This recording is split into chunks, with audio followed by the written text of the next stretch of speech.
Hello, this is Sabika Syed and welcome to the print headlines. Calcutta High Court refuses urgent hearing in cases relating to Trinamool leader Abhishek Banerjee. The Calcutta High Court today rejected a plea by Trinamool Congress leader Abhishek Banerjee, who sought an urgent hearing for permission to travel abroad for eye treatment. Justice Sugata Bhattacharya of the High Court said that the case will be listed for hearing in the normal process. The Trinamool leader, who is facing a battery of FIRs, has been questioned by the West Bengal CID in the State Assembly signature fraud case and for allegedly making inflammatory remarks during the election campaign. He has also been questioned by the ED in a teacher's recruitment scam. Derek O'Brien says BJP government trying to impose vegetarianism in Bengal. Trinamool Congress Joint Secretary Derek O'Brien today criticized the BJP over reports that eggs might be excluded from midday meals in West Bengal, alleging that the new government was depriving children of nutrition and trying to impose vegetarianism in the state. Derek O'Brien said, and I quote, "Throw eggs at rivals but deprive children of nutrition by taking eggs off from midday meals, imposing vegetarianism. Bengal rejects this." Presenting the BJP government's maiden budget on Monday, West Bengal Finance Minister Swapan Das Gupta said ISKCON was expected to assist in food preparation and distribution under the midday meal scheme. Congress says BJP wants two-thirds majority in Lok Sabha as its real target is to end reservation. The Congress today alleged that the BJP is striving for a two-thirds majority in the Lok Sabha as its real and ultimate target is to be able to amend the constitution for ending reservation. Congress General Secretary Jairam Ramesh claimed that the ruling party first wants to push delimitation in the garb of women's reservation with the ultimate objective being of ending reservation altogether. Bhagwant Mann's sacrilege video row deepens as Gurugram cops arrest two over conspiracy to forge forensic reports. The row over the video of Punjab Chief Minister Bhagwant Mann allegedly committing sacrilege escalated sharply yesterday after Gurugram Police registered an FIR over allegations that forensic reports presented by the Chief Minister to exonerate himself were procured under pressure and with a predetermined objective. FIR alleges pressure by individuals claiming to be Punjab government officials, repeated modifications to draft reports and Rs 10 lakh bribe for forensic opinions favouring predetermined outcome. One of the most serious allegations in the Gurugram police statement relates to financial inducements. Two people accused of being part of an alleged conspiracy to obtain fake forensic and cyber analysis reports related to the controversial video have been arrested, the Gurugram police statement said yesterday. BJP demands arrest of Punjab Chief Minister Bhagwant Mann over video row. The Bharatiya Janata Party today demanded the arrest of Punjab Chief Minister Bhagwant Mann, alleging a conspiracy to forge reports related to a controversial video purportedly involving him. Demanding that the Punjab police arrest Punjab CM Mann, BJP leader and Delhi Minister Manjinder Singh Sirsa accused the Chief Minister of insulting Sikhs and the Akal Takht. At a press conference, Sirsa referred to the arrest of two people by the Gurugram police who are accused of conspiring to prepare forged forensic and cyber analysis reports about the video. The Akal Takht, the highest Sikh temporal seat, had earlier called the video anti-Guru. Kerala High Court invalidates oaths of 20 Thiruvananthapuram councillors, orders fresh swearing in. The Kerala High Court today directed 20 elected councillors of the Thiruvananthapuram Municipal Corporation to retake their oaths within 4 weeks, holding that the oaths they had taken during the swearing-in ceremony in January in the names of various deities, martyrs and political movements were invalid under the Kerala Municipality Act 1994. Allowing the petition filed by LDF Council Party leader SP Deepak, the single bench of Justice PV Kunnikrishnan directed the state to make necessary arrangements to facilitate the swearing-in ceremony of the councillors again. Bengaluru court reissues non-bailable warrant against actor Prakash Raj. A Bengaluru court has reissued a non-bailable warrant against multilingual actor Prakash Raj in connection with his name, allegedly figuring in 4 different electoral rolls in 3 states, including Karnataka. The complainant has alleged that besides being enrolled as a voter in the Shantinagar Assembly seat segment in Bengaluru, Prakash Raj's name figured at 2 places in Chennai at the Velachery Assembly constituency and also in the Serilingampally Assembly segment in Telangana. The non-bailable warrant was reissued on June 12 based on a petition by a city-based advocate K. Dilip Kumar.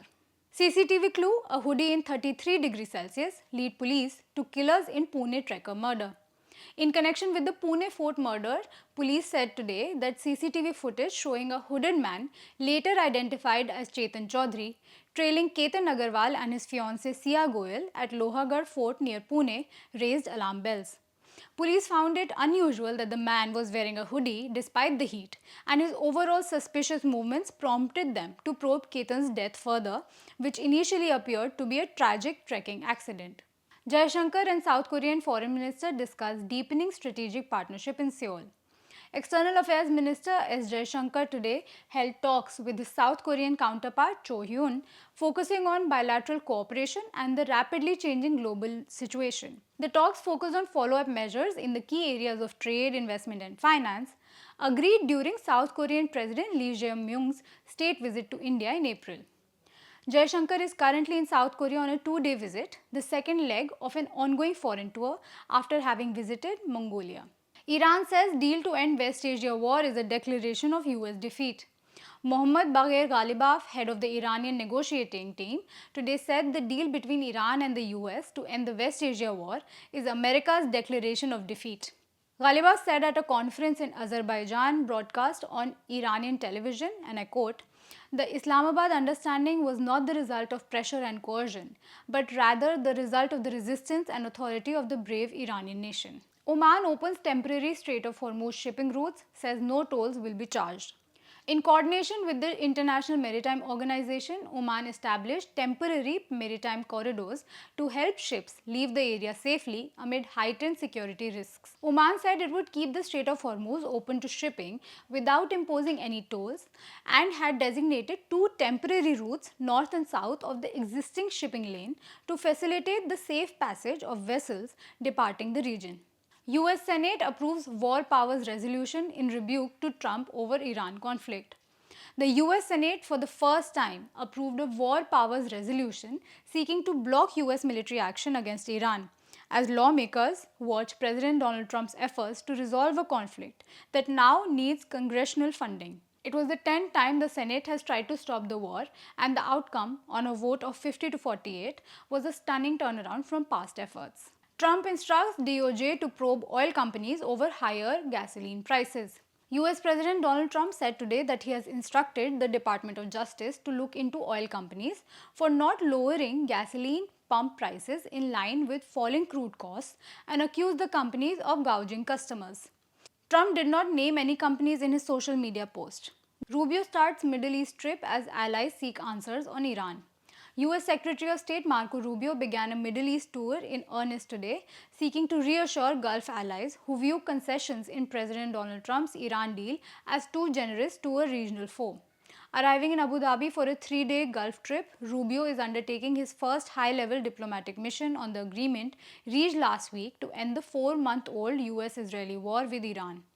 Asked on arrival if he planned to address allies' concerns with the accord, Rubio told reporters, and I quote, that most certainly will come up in these discussions.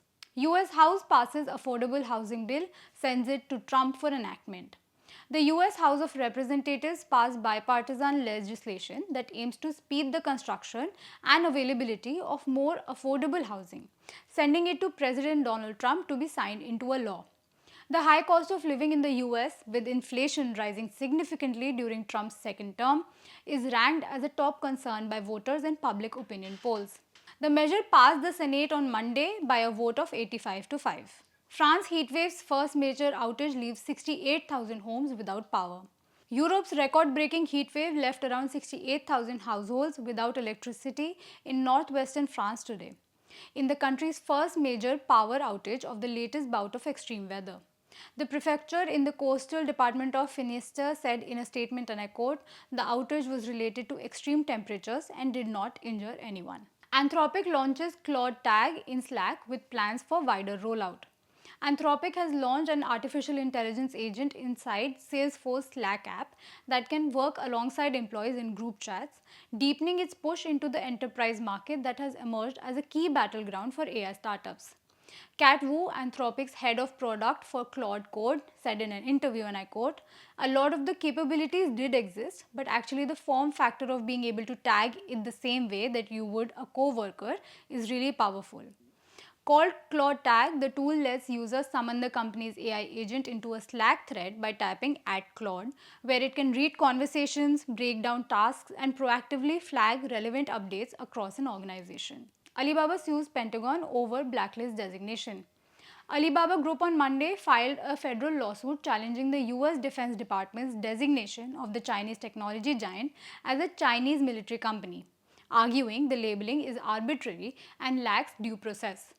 The lawsuit filed in San Francisco federal court contests the Pentagon's determination that Alibaba qualifies for inclusion on the federal military company list. China on Monday imposed export controls on 10 US companies involved in defense and rare earths mining in response to Washington's blacklist. US eases restrictions on Iran's World Cup team, allowing travel 2 days before next match. The US is easing its restrictions on Iran's World Cup team, allowing the squad to travel into the country 2 days before its next match, the US Department of Homeland Security has said. The team will still be required to leave after Friday's June 26 match in Seattle. Attack on Titan: The Last Attack gets India release date. The theatrical compilation of the anime phenomenon's explosive finale will now release in Indian theatres on July 24, bringing Eren Yeager's world-altering conclusion to the big screen, replacing the previously reported June 26 launch date. The announcement comes alongside the release of the film's official Indian trailer, which has been made available through PVR Inox's YouTube channel, offering audiences a fresh look at the epic conclusion to one of anime's most celebrated modern franchises. That's all we have for you today. We'll be back tomorrow with the latest.